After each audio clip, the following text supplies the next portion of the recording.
Hello guys नमस्कार। आज मैं गाड़ी ऊपर भिडिओ कर दिल।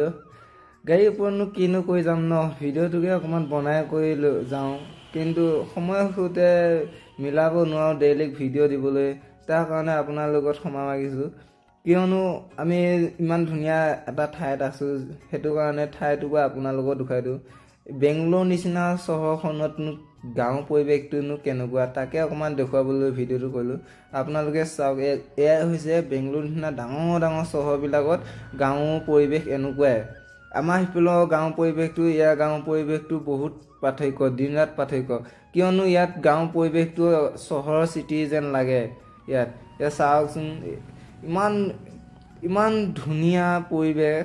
আমি থকা এইখিনি ঠাইটুকুৰাৰ নাম হৈছে হাছান বুলি কয় দেই।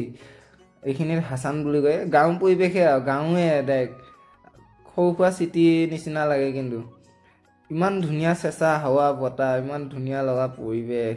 গৰম দিনতো কাপোৰ উৰিব লগা হয়, আমি জেকেট পিন্ধি ঘূৰিব লগা হয়, কিন্তু গৰমটো ইমান নাই। যেতিয়া গৰমটো দিব, যোনদিনাখন গৰমটো দিব সেইদিনাখন কিন্তু কপাল ফাটি যাওঁ কাম কৰিবলৈ ইচ্ছা নাযায়। এই লংগাইখনত আছে চিমেণ্ট, আমি চিমেণ্ট খালী কৰিব আহিছোঁ। আমি যিহেতু নেকি বেংগলোৰ নিচিনা চহৰত অসমৰ পৰা আহি আমি চিমেণ্টৰ কাম কৰি আছোঁ ইয়াত। কি কৰিব, আমি দুখীয়া শ্ৰেণীৰ মানুহ ন। দুখীয়া শ্ৰেণীৰ মানুহ কষ্ট কৰোঁ, যি দুই এটকা পাওঁ ঘৰতো দিওঁ, নিজেও হাতৰ খৰচ ৰখাওঁ, তেনেকৈ চলিব লাগিব ন। দুখীয়া শ্ৰেণীৰ মানুহ কি কৰিব।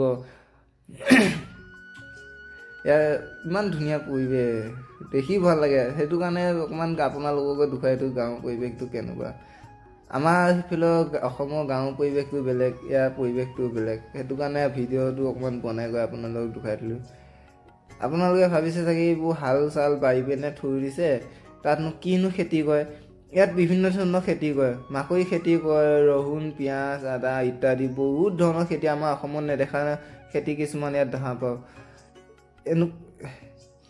এইখন লংগাইখনত আধা মাল লৈ আহিছোঁ দেই। আধা মাল আমি গুদামত খালী কৰিলোঁ, আধা বাহিৰৰ দোকানত খালী কৰোঁ। আমি গুদামত কমচে কম লংগাৰীয়ে 7-8খনমান খালী কৰোঁ। খালী কৰি যেতিয়া কাম নহ'ব সেইদিনাখনে আমি বাহিৰত খালী কৰিব আহোঁ। কিন্তু দেই কষ্ট কৰোঁ, কষ্ট কৰা ল'ৰা যেতিয়া কষ্ট কৰি পিনে ৰাতি যেতিয়া 2 এপেক মাৰি দিওঁ, 2 এপেক মৰাৰ পিছতহে শৰীৰটো অকণমান সান্তনা দিওঁ, কষ্টটো অনুভৱ নহয়। তেতিয়া ভিডিঅ'টো ভাল লাগিলে ছাবস্ক্ৰাইব কৰি দিব হা।